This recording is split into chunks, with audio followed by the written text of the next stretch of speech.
Protests have continued in Israel despite Prime Minister Benjamin Netanyahu's decision to postpone controversial reforms to the judicial system. In unprecedented events, the country's biggest trade union called a strike, and Israelis watched society close down around them on Monday. Mr. Netanyahu said the delay until the next session of parliament would enable dialogue and avoid civil war.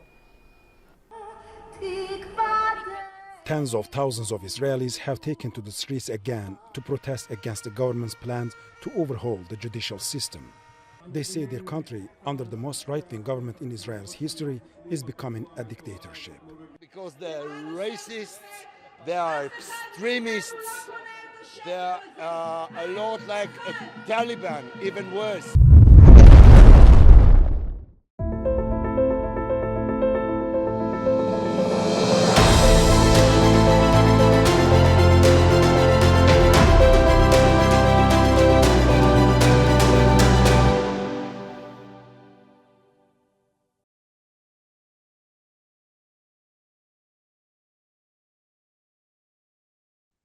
नमस्ते, स्वागत है आपका India this week के नए episode में और मैं हूं आपकी host Amna Ansari.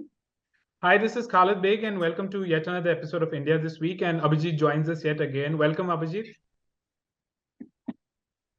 Namaste.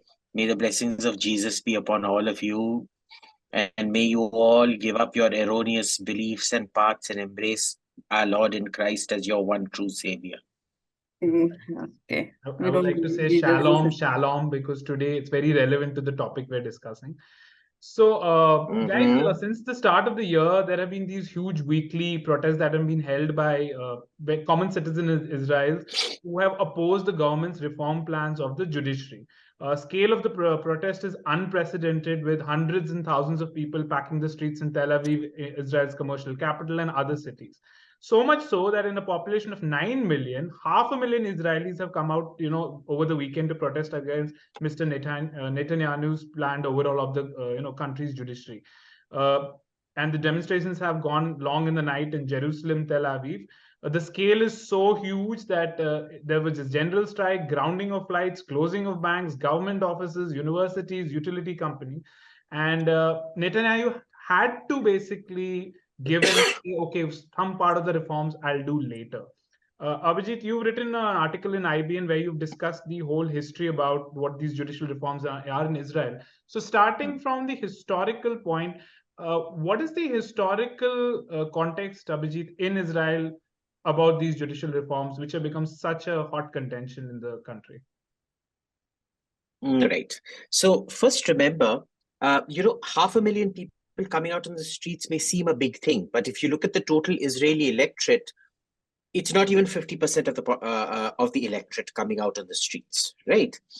That's important to remember. Now, what's been happening is, generally, as long as you're a manufacturing society, you tend to be quite right-wing. And once you start moving towards services, you tend to start becoming left-wing. That's generally, there is a correlation between services and being left-wing. So what's been happening is Israel has, still has a very strong manufacturing base, which is why the right keeps winning elections, left, right, and center pretty much. But the strength and power of the left wing has been growing ever since. Now, the thing about the left is, because 90% of humanities was pretty much invented by the left, there's been a complete capture of the humanities. You know how it is generally across the world, right? The right monopolizes STEM and the left monopolizes the humanities. And unfortunately, in history, it's the humanities that control STEM usually, never the other way around. Very rarely the other way around. So what's been happening is there's been a slow takeover of the judiciary using this control mechanism. Now, Israel has this, they don't have a collegium system like us, but they've got this system where, there's 3 members of the judiciary, 2 members of the Bar Association, 2 members of the Knesset, which is their parliament, and 2 members of the government. Right now, the majority you need is a majority of 7 out of 9 to appoint a judge. Okay, so what would end up happening was The 5 from the Judiciary plus the Bar Association were always left. Okay. The ones, depending on the formulation of government and things, depending on the results, you would have, up to 2 more going to the left or not, as the case may be. But the left consistently had an absolute veto on the right's candidate. Okay. The right, because of this need for 7, was never able to have an absolute majority on that. And because those 5 people, the 2 from the bar and the 3 from the judiciary, will always vote left, right? So what ended up happening was they felt that this was a need to correct. You can't have a judicial system that is so completely out of sync with the electoral system of Israel. So they decided to go ahead with these judicial reforms. Now, what they did was they placed a burden on the, so basically they've got something called the Basic Law of Israel. They don't have a written constitution, it's called the Basic Law. It's kind of same, not the same, but similar to the sort of basic structure doctrine, which, the judiciary concocted out of its ass during the emergency to protect itself and to prevent. It was done with the best of intentions, but there's that saying, the path to hell is lined with good intentions. Right. So it's like that. It overstayed its use. So what happened was they would decide, the judiciary would decide what is basic law and what cannot be overruled. Okay. So anything a judge didn't want to pronounce on, and there was this sort of left-wing judge who kind of indoctrinated and institutionalized this theory that judges could go by morality. Now, morality is a very dangerous thing because, morality in Raqqa, which is about 300-400 kilometers to the north, would be to throw homosexuals off the roof. Whereas in Tel Aviv, morality is gay people taking out a march on gay pride, right? And everybody, straight people also join in. So morality is a very, very slippery slope. So what's been happening is that, it's been building up, like basic structure built up, collegium built up without challenge. It's built up in Israel, institutional capture built up in Israel, this basic law doctrine built up in Israel, etc., etc., etc., to the point where there was this need to codify what basic law is. So the government said, fine, in the judicial selection process, you need a 7:9 majority. In the to amend the basic law of Israel, you need an 8:10 majority. 7:9 translates to 8:10 in parliament, so there has to be an 80% majority. The judges didn't want that. Basically, everything was skewed against the right. It didn't matter how many elections they won. The structure was fundamentally discriminating against the right. Now, you remember, once upon a time, you could get into government service after being a member of a Congress union, but you couldn't get into government service being a member of any other union, right? There were special privileges for INTUC and all those Congress-related unions in India. It's not the same, but it's kind of very similar to that, right? It was a sort of क्या कहते हैं? Rigged system, effectively. Like, that famous line from the Kashmir Files, Sarkar jiska bhi ho system to hamara hi rahega. Right? So it was like that. Now, what happened was these reforms would have broken the left's hold on any of this. So first they mobilized the American rabbis. Now, there was another layer to this as well. Because this government has a heavy representation of Orthodox Jews are hated even by right-wing secular Israelis because they don't do military service. The deal that Israel made was the Orthodox Jews pray for us and we fight for them. And they've always had this kind of disproportionate veto in parliament over things. You can't really go past it unless you have 1 or 2 Orthodox parties supporting. They don't do compulsory military service. So what's ended up happening is the military and the police felt that this was terrible because this would kind of reinforce their position of not doing any national service. So there was one element of it which was actually a legitimate gripe against this the coalition as it stands, that the Orthodox would use it to sort of exploit it in a different kind of way. So that's where we ended up at. So there was this coalition of left and a few right-wing secular Jews, especially the military and the police, who really didn't want this. But the military and the police were more concerned about the Orthodox. The left was concerned about losing its own stranglehold on politics. Right? So understand, two totally different forces coming together. Even then, they did not manage to get a majority. It was huge by Israeli standards, unprecedented by Israeli standards, but still not enough. Massive foreign interference. You saw how Netanyahu ticked off Biden publicly on Twitter for interfering in it. They started using, these libos started using because Israelis account for a huge percentage of Silicon Valley startups and things, and they always have a tech office in Israel. They started shutting down these tech offices and things to threaten the Israeli government and so on and so forth. Basically saying, if you go for this, you'll lose jobs, etc., etc., etc. So that's what's been happening. Okay. Abhijit, आपने अपने article में लिखा है कि India को भी तैयार होना चाहिए कि the same playbook would play here, but उसमें वहां जाने से पहले मैं चाहूंगी कि आप पहले बेसिक हमें समझाइए कि इंडिया की सिचुएशन में और जो इजराइल की सिचुएशन है उसमें क्या सिमिलैरिटी, मतलब आपने ये भी लिखा है कि in India this mirror the consultation versus compulsion debate, तो थोड़ा वो हमारे दर्शकों के लिए आप सिंपली समझाइए। इसमें क्या है कि हिंदुस्तान में हमारा पहला ये है कि जो बेसिक लॉज है इजराइल के, वैसे हमारा इधर बेसिक स्ट्रक्चर डॉक्ट्रिन है जो इमरजेंसी के टाइम डेवलप किया गया था जुडिशरी ने अपने आप को प्रोटेक्ट करने के लिए, बहुत ज्यादा कॉन्स्टिट्यूशनल अमेंडमेंट होने से।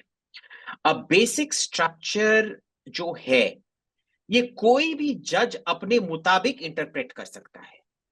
जज का बेटा कोई भ्रष्टाचार के आरोप में फंस गया तो आप जज और जज के बेटे और जज के बेटे के माँ की नानी के परदादी की कुत्ते का पिल्ला भी आप इन्वेस्टिगेट नहीं कर सकते हैं क्योंकि वो संविधान पर असॉल्ट है। ओके, तो ये बेसिक स्ट्रक्चर कोई भी इन्वेंट कर सकता है। दूसरा, अगर आप जाके पढ़ें कि संविधान में क्या लिखा है अपॉइंटमेंट ऑफ जजेस में, उसमें लिखा है कि द गवर्नमेंट विल कंसल्ट, आप विमर्श करेंगे जजों के साथ कि चीफ जस्टिस के साथ कि कौन नया जज बनेगा, उनसे उनकी सलाह ले लीजिए। उधर ये नहीं बोला है the government will be bound by the recommendations of the CJI, ऐसे कुछ नहीं बोला है। तो जो बोला है आप विमर्श करो, उसमें बोला है जुडिशरी ने इंटरप्रेट किया है आपको हमारे को सुनना ही पड़ेगा, यानी कि कंसल्टेशन बिकम्स कंपल्शन। ठीक है, और ये 98 या 99 में ये हुआ था जब कलीजियन सिस्टम आया था।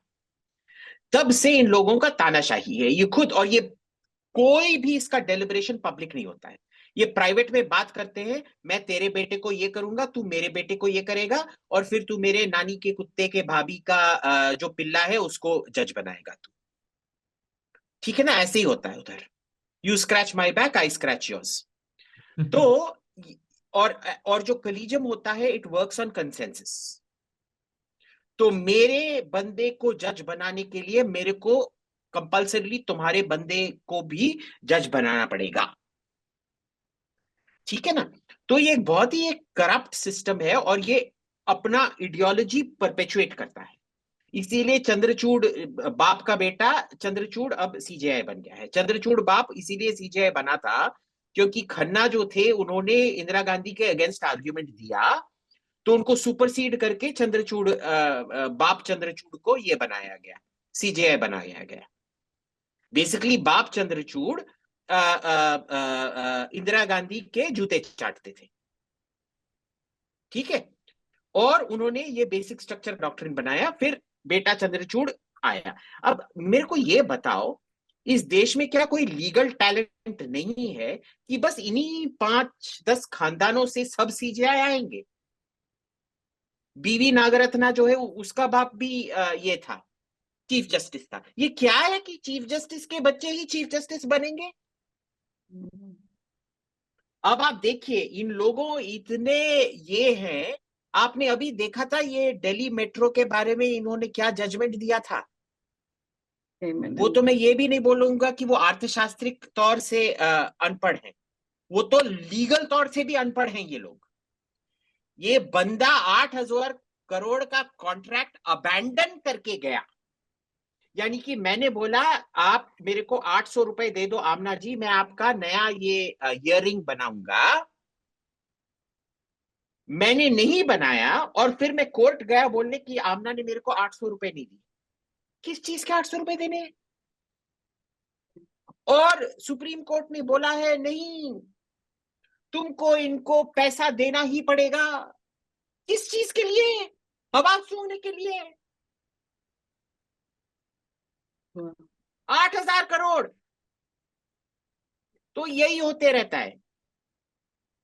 इसीलिए मैं मानता हूं प्राइवेट में सरकार ने निर्णय ले लिया है कि लास्ट टाइम जो उन्होंने जीतने के बाद इमीडिएटली 370 लागू किया था, इस बार जीतने के बाद वो जुडिशियल रिफॉर्म्स लागू करेंगे। और जब वो जुडिशियल रिफॉर्म्स लागू करेंगे, जो इजराइल में किया गया था वो इधर किया जाएगा। So carrying on that, Abhijit, you've been very passionate about this analysis of yours because you've tweeted about it also. You said, there will be there'll be a coup by judiciary, and so if you could explain what are the forces and how do they, plan to go about it in case such a development happens. So a lot of the fault also lies with the legislature. Because remember, for the last 30 years or so, we've had coalition governments ever since basically since Narasimha Rao. So 91 se leke 2001, 2001 se leke 2011, 2011 se leke 2014. So about 23-24 years हमारा पूरा का coalition सरकार रहा. Correct. अब आपको याद रहेगा कि the collegium judgment came in 98 when the BJP first came to power or something like that, right? Okay. So what has happened out here is the legislature has never been in a position of absolute majority to challenge the slow devolving of powers to the judiciary. Okay, they've not had the numbers, the 2/3 majority either in parliament or in the Lok Sabha or the Rajya Sabha to impeach judges and threaten them. But remember, the Congress used to threaten judges even without that. This fellow Pardiwala who was talking nonsense about what's his name, about Nupur Sharma when she came to seek relief from the court. You remember that fellow, na? Yeah, I remember. You look at his house behind Taj Mansingh. It's done up in a very special way, much better than every other house out there. Okay. Now, Pardiwala, he had made some nasty remarks about SCs or STs when he was the Gujarat High Court. Incidentally, his father was the head of the Congress Legislative Party. He was made speaker or something of the Gujarat Assembly. Now, I could be wrong on this, but this is what I've read. What has happened is that this fellow made some nasty remarks. Digvijay Singh and co threatened to impeach him. In the Rajya Sabha, they got 50 MPs to sign the instrument of impeachment, and Pardiwala apologized. Now, the BJP doesn't have the guts to do this. They don't have the testicular fortitude to do this. Okay, but I believe there is now a new will because I think everybody now agrees within the BJP in private that the judiciary has gone too far. It's gone way too far. Okay, smart aleck remarks aren't helping it. So, they can grandstand as much as they want. But now the government is very, very clear that something has to give. And they are not going to give seed any more space. The collegium is going to go.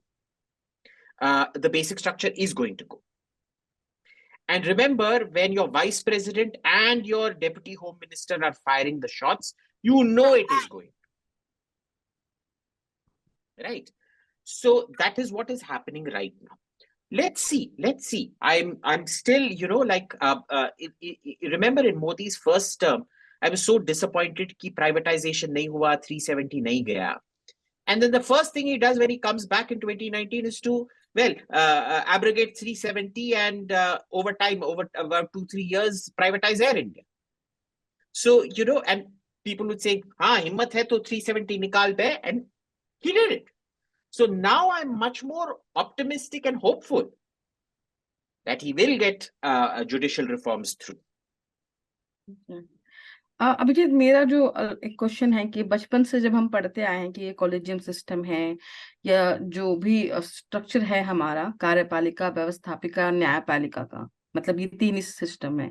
सो इसमें ये ensure किया गया है कि judiciary जो है वो हमेशा इंडिपेंडेंट रहे पॉलिटिक्स से, एंड इसलिए कॉलेजियम सिस्टम है.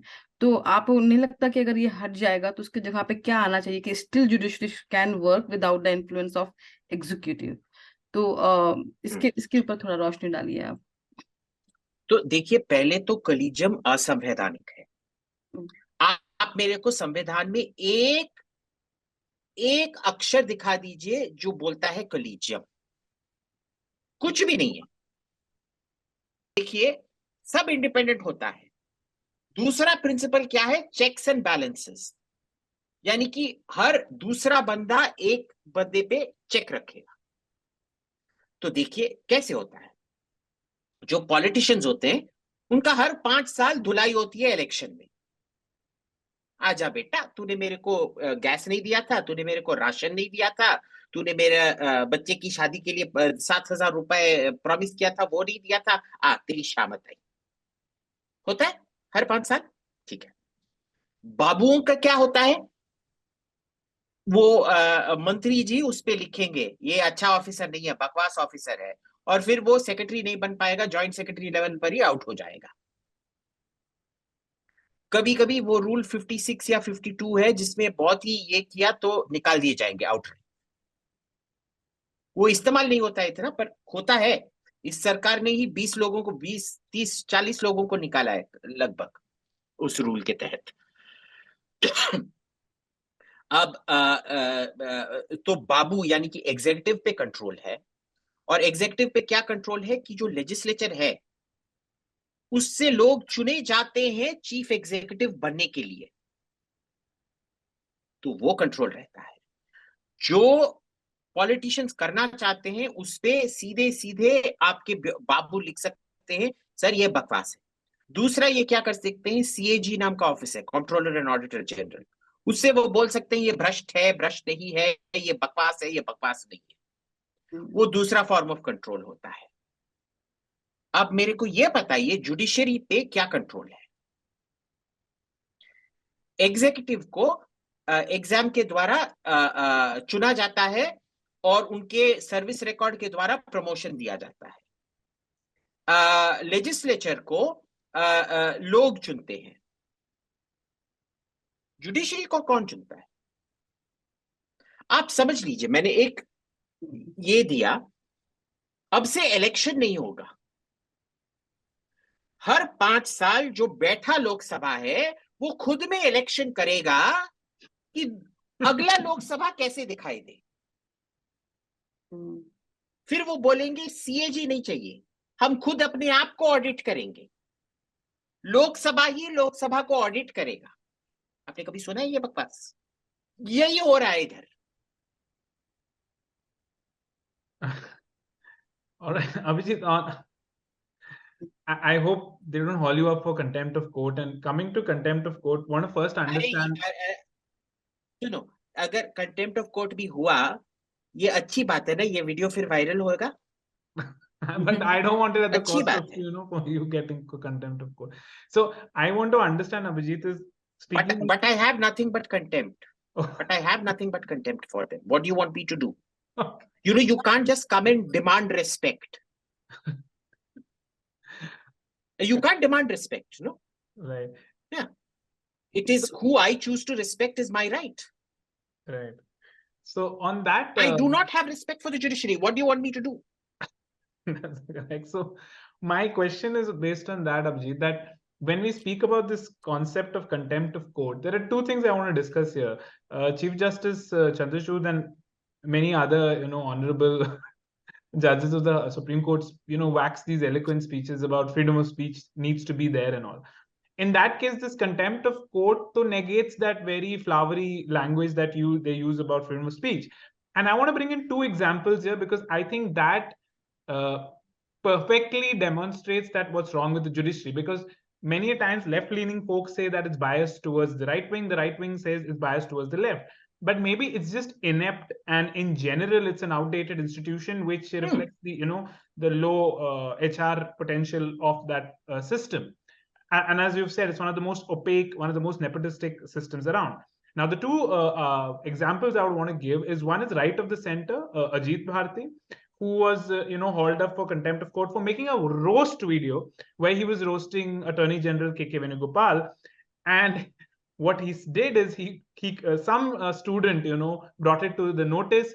He called for the video, saw it, and then said that the statements are vulgar, vituperative, outrageous, and gross, and undoubtedly tend to lower the authority of the Supreme Court, and asked for criminal proceedings against Ajit Bharti. Ajit Bharti followed it up again, made another roast, and then he saw it again, and the proceedings are still going on. Now, if we come to left of the center, Kunal Kamra, again, he got hauled up for saying that he criticized the Supreme Court judgment and said, I don't believe in this, and mocked them. And they said that he is a social media influencer, he influences generations. Now, in both the cases, I'm an ideological opponent of Kamra, and there are many things I don't agree with Ajit Bharti. But the problem here is the institution, right? I mean, it's not discriminating to its credit for its ineptness, the way it deals with both Kamra and Ajit. So if you could tell the viewers, what is contempt of court, and how do you look at both the scenarios of Kamra, who's a left-leaning, and Abhijit Bharti, right-leaning? How do you see this? Contempt of court is entirely dependent on what the judge in question ate that day. Or if his wife yelled at him that day, or the husband yelled at her that day. Okay. Because understand, a court has 14, 15 different benches sitting at every given point of time. Each bench can take a diametrically opposite view of the situation, which is why India is a third world shithole. There is no such thing as the rule of the law. One bench will hold that mole on your nose, Khalid, is a contempt of court. Yeah. Another one will hold that the mole on your nose is a celebration of Indian democracy. Okay, remember when I went to court with Gogoi, he said jail is the best place for you. When Zubair goes to the same Supreme Court, Chandrachud says you are a journalist. Because, not fact-checking and creating an outrage mob is journalism.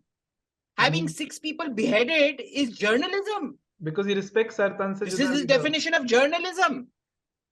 He shits in his pants if he validates this thing, no? If he validates that there was no blasphemy, they'll come after him. Right. Better those 6 people who died than he died. He never knew how it was going to get weaponized against him. Right? So understand, you will get 2 completely different points of view. This is the problem, that there is no rule of law, and so contempt of court is dependent on any one of several factors. What was the wife's mood today? What did I have for lunch today? How did my motion pass? Did I have loose motion? Did I have constipation? Did I have regular bowel movement? It can depend on anything. Okay, so this is the sad part. We are a bloody banana republic because of the judiciary. There is no such thing as the rule of law. The law is the law because of consistency in application. The law short of consistency is tyranny. Your 14 benches of the Supreme Court having leeway to take diametrically opposite points of view is the definition of tyranny. It is the very definition of the lack of law. Right. There is no law in the bloody Supreme Court, boss. There is only personal whim. That's it. So contempt of court is what the bench, depending on the bench, decides what it wants to be. What was the second part of the question, Khalid? Because you asked me a very important second part. How do you view both Ajit Bharti's and Kamra's, court? Now, the judiciary behaves like the Pakistani army behaves. Honor amongst thieves. You protect yourself. Imran Khan hates Nawaz Sharif, who hates Asif Ali Zardari, who hates Imran Khan. Okay. The army has absolutely no problems making one prime minister and screwing them all over. Because for the army, it is the preservation of the army that matters. The judiciary is very clear about this. Anybody who criticizes them, left or right, what is the consistent line here? That they criticize the judiciary. So if they criticize the judiciary, that is why they got into trouble. It doesn't matter which side you come from. How dare you question the judiciary? क्यों? बाकी को तो question कर सकते हैं, नरेंद्र मोदी को तो question कर सकते हैं, राष्ट्रपति को तो क्वेश्चन कर सकते हैं, आप कौन है? Is there any consistency? Zero. The only consistency is self-protection. मेरा कुछ नहीं होना चाहिए. देश जले, 6 लोगों का सर तन से जुदा हो जाए, दंगा फसाद हो जाए, लोग जल जाएं, मर जाएं, बीजेपी आए, कांग्रेस आए, सरकार जिसका भी है, सिस्टम हमारा होगा. पाकिस्तान में भी तो यही है. सरकार जिसका भी होगा, सिस्टम आईएसआई का ही होगा. So understand, the Indian judiciary works exactly like the ISI. Their group thinking is exactly ISI. मुझे ये बात याद आ गई ना कि जब आपको खुद से ही खुद के जज सेलेक्ट करने, तो जब संसद भवन के अंदर ये आता है ना कि सैलरी बढ़ानी है सबकी, तो वहां पे कांग्रेस, बीजेपी, एसपी सबके सब एक साथ करते हैं वोट, नहीं सबकी सैलरी बढ़नी चाहिए, कोई विरोध नहीं होता. तो इट सीम्स लाइक से कि हाँ. तो of course, I mean, if you ask me, am I a nice guy? I like vote and say, man, I'm the coolest guy in like 100-mile radius. Yeah, exactly. Okay. Now, because Amna and Khalid bring me on that program, if somebody asks me to nominate a judge, I'll immediately say, Amna or Khalid? You two might be the biggest idiots on earth. But because you like me and you flatter me, I think you're the 2 smartest people on earth. Exactly. Similarly, I might be the biggest, I claim to be the best thing in 100-mile radius.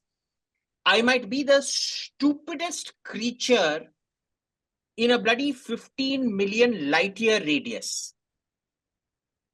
From the bloody Andromeda galaxy to the pillars of creation. But because I'm your friend, you two will obviously think, हाँ, Abhijit काफी smart है. If you two got asked to nominate a judge, you will make me a judge. Yeah. At the same time, if Zubair's name comes up, for example, you would all say, no, not him. He might be the smartest guy on earth. I mean, he's got away with killing 6 people. You have to be bloody smart to do that. To do it publicly, to incite a mob that goes around killing people, to claim you're a fact checker, but then outrage for blasphemy, and get away with not just killing 6 people, but no less than the CJI of India saying that this is killing people is journalism. I mean, seriously, we are bloody idiots compared to him, boss. Their team understands how the system works. I was going to ask question. Sure. So Abhijit, जब हम reform की बात कर रहे हैं, तो government बार बार बोल रही है कि NGAC यानी नेशनल जुडिशियल अपॉइंटमेंट कमीशन होना चाहिए. तो आप थोड़ा सा इसके बारे में एक्सप्लेन कर सकते हैं, if you like, what is this actually and how it will work? तो उन्होंने बोला था कमेटी बनना चाहिए. उसकी एक क्लॉज पे supreme court said it was illegal. Okay. Now the question is, why does the government have to accept a judicial verdict? You can just come out with a sense of parliament and say, no, we strike down this entire notion. It is not there in the judiciary, and anybody talking about it will be impeached. You threaten impeachment, you threaten to charge them with treason after they retire. See what they do. This government is very validation seeking. I think the last Chief Justice even made that point, that this is a government that seeks judicial validation for all its decisions. Now, I don't think people realize what a dangerous statement that was. A legislature must never seek judicial validation. A judiciary must never validate legislature.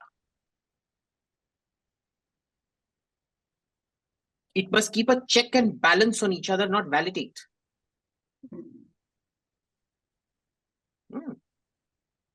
So there's something fundamentally very badly broken in the system that needs fixing.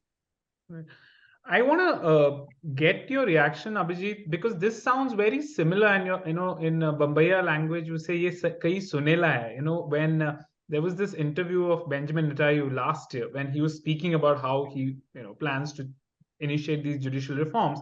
This does sound a little like collegium, right? I mean, I want to play. In Israel, over the last 20 years, that balance has been taken off the rails, because the judiciary became not independent. It's always been independent, will always be independent. It became all-powerful.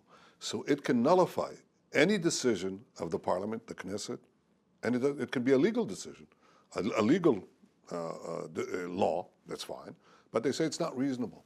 It doesn't exist anywhere in the democracies, such powers. It can nullify any decision of the government, and often has. It can nullify any appointment of the government. It can intervene in military matters. It can intervene in our battle against terrorists. It can intervene in taking gas out of the sea that costs us billions of dollars. I finally got it out. All these things are unacceptable. But it's called, well, hang on, it's called checks and balances. Well, there is no checks and balances. Yes, but actually, it's the only check and balance in Israel to the government. No, right? no, it's not. In all democracies, there's one other thing, and I'll answer your question one by one. It's important. There's one other thing that characterizes this, the judiciary in Israel, and that is that the judges veto the appointment of judges. They effectively select themselves. In other words, that doesn't exist in any democracy. The reform that we're dealing with right now corrects that. It allows for a balanced. Well, it means that you can pick them. No, I can't pick them. In fact, it's an even thing between the majority and the minority, the coalition and the opposition. It's in fact not that one side can pick them, but by the way, in most democracies, with the exception of Britain, by the way, they all judges are chosen by elected officials. And in Israel, the discussion is so narrow and so one-sided that they say, how could it be that judges will be chosen by elected officials? And I say, hello? This is what is being done in every democracy. But why? Well, how are the judges independent? They're independent because once they're there either until retirement or until life. And that's what happened in the United States just now. I mean, the former president chose some very strong conservative judges, and the first opportunity, they voted against them because they're independent. So the independence of the judiciary will always be maintained. Yeah. Now, you tell me, this is the system in America. Why is Parliament choosing judges, or the government selecting judges and putting it to a parliamentary vote, going to compromise the independence of a judiciary? Because the argument could be that they are going to vote in favor of the parliamentarian who has, How? They've already been made judges. What can they do after becoming judges? Retiree to hona hai 62 years of age pe.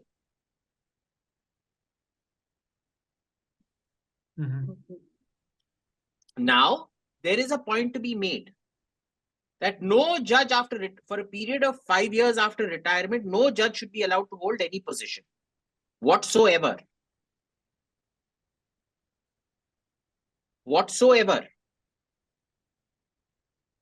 Okay, why 5 years? Because there will definitely be an election cycle somewhere in there.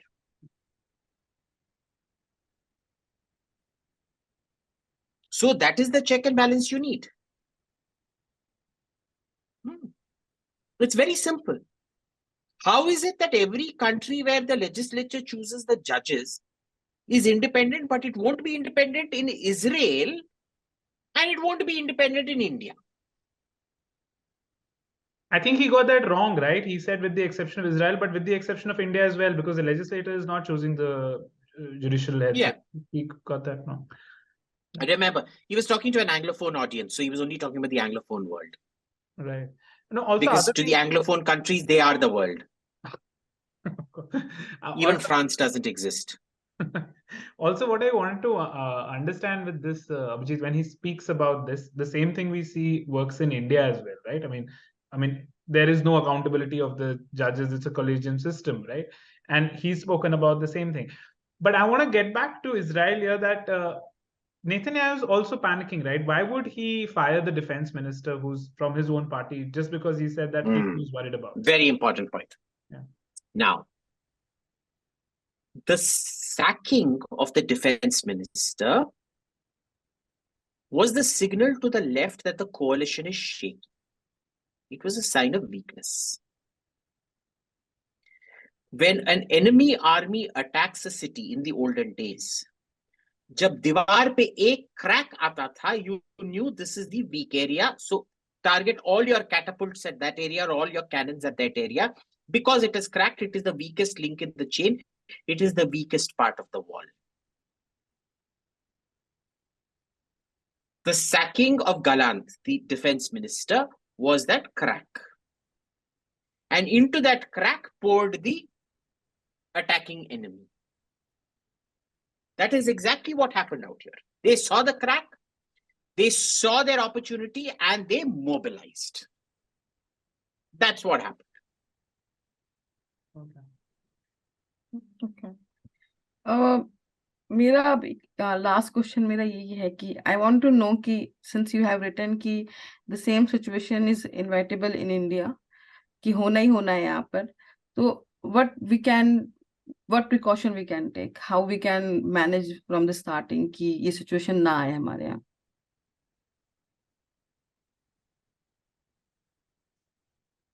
Look, first of all, I still seriously doubt this government's ability to learn riot control.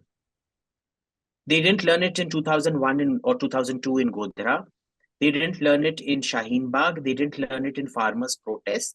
If you haven't learned 3 times over a period of 23 years how to control riots, I'm not certain that you've learned the lesson to control riots now.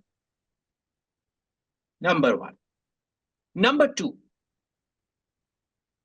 what will happen most probably is a mass mobilization on the streets, because anger is usually at the highest immediately after you've lost an election. But government power is also at the highest immediately after it's won an election. Okay, there are too many variables out here. We don't know how this will play out. All right. Let's see. I suspect it will be something like this, where you'll see another Shaheen Bagh, another CAA, another Sartan Se Juda ala Zubair and Nupushan. And of course, Zubair will be doing journalism as per his beloved judge. So, do you think West will also interfere, just like जब हमने farmer protest देखा था तो international celebrity tweet कर रहे थे without knowing anything shit about it? Do you think that can also happen during that? भाई देखिए, ये सुनो, ये बॉलीवुडिया लोग का नोज जॉब और एस जॉब के सिवाय और क्या होता है? हर हफ्ते तो वो बोटॉक्स डॉक्टर के पास जाते हैं. वो क्या अपने दिमाग के लिए मशहूर है? इससे बेहतर तो मेरा कुत्ते का ओपिनियन ले लो. ए अद्वैत सो रहा है, just see how interested he is. Yeah. सो रहा है मेरा बच्चा. There could be exceptions. He's not interested. Yeah. देखो मेरा बेटा सो रहा है. Do you think he's even remotely interested? बेटा CAA, NRC बेटा. अच्छा फार्म लॉज बेटा, जुडिशियल रिफॉर्म्स बेटा, पापा का बच्चा, जुडिशियल रिफॉर्म्स. कुछ नहीं, देखो, he's not concerned. Now, if you ask him for his opinion on judicial reforms, I would say he has slightly higher IQ than Rihanna. Definitely. Maybe he can't sing as good as Rihanna, but he has higher IQ than Rihanna, for sure. Right. He has higher IQ than all these chutias around who tweet about these things. Okay. Now, it is a sad thing about India that, you look for academic validation from sports people who have a proven record of zero academics. कितने सारे चूतिए cricketer जो maths में 30 out of 100 या 9 out of 100 लाए होंगे, बायजूस ने अपना ये बना के रखा है, ब्रांड एम्बेसडर। क्रिकेट में एडवर्टाइज करते हैं। आपने कभी उन क्रिकेटरों के मैथ स्कोर देखे, हिस्ट्री स्कोर देखे, ज्योग्राफी स्कोर देखे, फिजिक्स केमिस्ट्री बायोलॉजी स्कोर देखे? उनसे बेहतर अद्वैत से पूछ लो, उसका बेहतर स्कोर आएगा।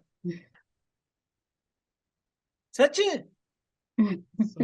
So we're a society, and we're not the only society like this. America's also like this. What the hell does Kim Kardashian know outside her big Botox ass? Nothing. Tell me, what is Rihanna's intellectual caliber here? Does she have a patent in her name? Does she have a business innovation in her name? Not at all. Was she academically excellent? Not at all. Right. So, nothing. So, first of all, these people are kind of irrelevant. The problem is 99% of people watch this shit. They don't have time for nuance. Yeah. If you put Dr. Ashok Gulati talking about farm laws, maybe 100 people in Delhi will turn out because they know that Dr. Ashok Gulati has done a lot of work on agricultural economics and he knows his subject. But if you say that, I don't know, Rihanna, Delhi में farm laws के खिलाफ dance करेगी, झुमका ठुमका मारेगी, you will have every bloody lech from 50-kilometer radius all the way from Gurgaon to Faridabad to Ghaziabad to North Delhi Model Town to Rohini to Punjabi Bagh to bloody South Delhi, even Lutyens Delhi, Amrita Shergill Marg, Prithviraj Marg and APJ Abdul Kalam Marg, all of them will come together and be like, अब क्या करोगे बेटा? यही है ना, जो है सो है. That's because she has a deep connection with India. She's from West Indies. So, last question, Abhijit. Coming back to where we started with Israel. Now, we've also seen that a growing number of military reservists, right, the backbone of Israel armed forces, have also protested by refusing to report for duty. And Netanyahu used some very serious words that I am delaying the implementation of some part of the reforms because there is a sort of a situation developing which could be bordering on civil war.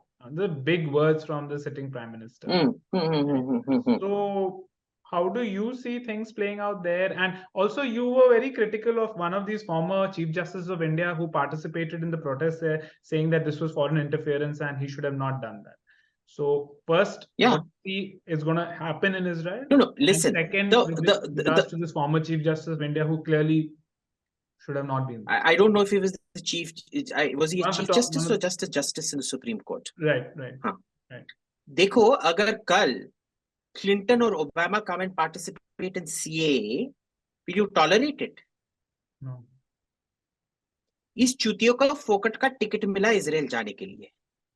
Tell me something. How can you be so tactless? You are a former constitutional post holder. You know how sensitive India is about foreign interference by other people. Arey wo Karl Rock or whatever bloody YouTuber gets kicked out of India for taking part in protests. And you are going and joining a protest.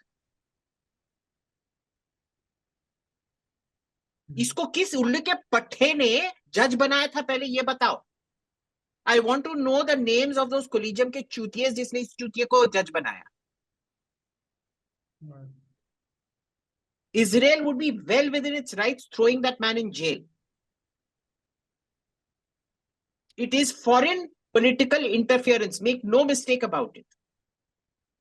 India has interfered in Israeli internal affairs. It has no business doing that. Of course, it wasn't the Indian government. It was a former functionary of the government who clearly had no sense of propriety, no sense of ethics, and no sense of nationality. Now you tell me, for a fellow this directionless, clueless, how would his judgments have been? What would his ethical compass have been? You know, what would his cognitive abilities have been? It is very serious, boss. Exactly, that reminds me. His passport should definitely be cancelled. So, yeah, lastly, wanted to understand, Abhijit, the question I'd asked that how do you see things playing out in Israel? How I see things playing out is Netanyahu will recalibrate his strategy because he realized the reservists decide to stop coming. That is what really broke the camel's back. And Amos, is it Amos Gallant? I forget what his full name is. The defense minister. The defense minister. He was looking out for the interests of the military. Now, Netanyahu will be thinking back, how did I allow the secular right, which is to say the military, and the ultra-left to come together? Not smart. So in order to do that, I have to reduce the power of the Orthodox Jews and I have to find a sort of thing where the two Knesset members and the two government members will somehow be ideological opposites or something like that. I don't know how it will work. But he basically have to play divide and rule out here. He cannot allow this coalition of secular right and left to continue. And to do that, he has to reduce the threat from the ultra-Orthodox Jews. You think lastly he's going to implement these reforms, which he's now delayed with such severe public backlash? He will. I think he will. Yeah. Okay. All right. On that note, thank you, Abhijit, for this tour the Israel you gave us with regards to what's happening with judicial reforms and how there are parallels and differences with what's the system there. And just to finish one thing. Remember, what is India's biggest problem is that we're a third world shithole. The thing about being a third world shithole isn't all those naked, smelly, stinky, malnourished people you see on the streets. That's the symptom. The cause is extremely low human capital investment. And the way society works is that it reflects across society. So you'll have third-rate bureaucrats, you'll have third-rate bankers, you'll have third-rate economists, you'll have third-rate politicians, you'll have third-rate military leaders, you'll have third-rate judges. This is a standard law of sociology, that as long as society is functioning normally, the level of mediocrities and third-ratedness will be evened out across every single institution. The way you control mediocrity in this country is through checks and balances. So your judiciary is just as good or just as rotten as any other institution in the country.